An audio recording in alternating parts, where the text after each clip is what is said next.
ህግ እናስከብረው ማንንም ከህግ በላይ ለመሆኑን በግልጽ ማሳየት ይኖርብናል ማንንም ከሰላማዊና ዴሞክራሲያዊ የትግል ስልት ውጪ እኛን ማንበርከክ እንደማይችልም ማሳየት ይኖርብናል ጦርነት የማያውቁ ሰዎች በከተማ ጦርነት ሊያስተምሩን ሲሞክሩ ጦርነት ምን እንደሆነ ማሳየት ይኖርብናል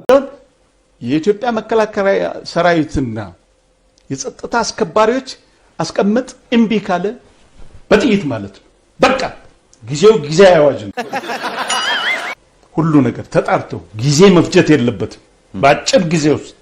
urban war ወይም ደግሞ የከተማ ውጊያን ማንን ለማስተማር ነው አንተ ፈሳም የትኛው የከተማ ወይም ደግሞ urban warfare ተዋግተህ ታውቃለህ የትኛው ጎሬላ ጋር ተዋግተህ ታውቃለህ ከናንተ ይልቅ የደርግ ወታደሮች መፎከር ይችላሉ በነገራችን ላይ ማለት ነው ምክንያቱም ህዋትና ሻቢያን 17 ዓመት ሙሉ ሲዋጉ ነበር በህዋት ዘመን ከተፈጠሩ እንደና አብይ አህመድ ካሉ ባዶዎች ይልቅ ህዋት መፎከር ትችላለች because they fought guerrilla warfare and urban warfare የከተማ ውጊያንም ተዋግቷል የጎሬላ ወይም ደግሞ ጫካ ለጫካ የሽምቅ ውጊያን ተዋግቷል ይሄ የትኛውን ጦርነት አይተ ነው የምትፎክረው ነገርኝ እስቲ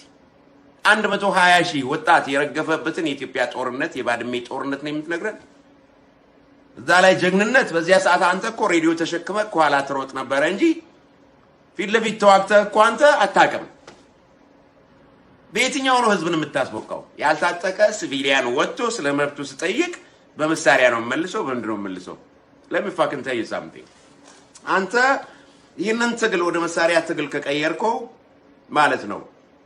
ያንተን ጦር ራሱ ስናሰለጥን የነበርን ሰዎች ነን እዚህ ጋር ያለ ነው ያንተን ኮማንዶዎች ማለት ነው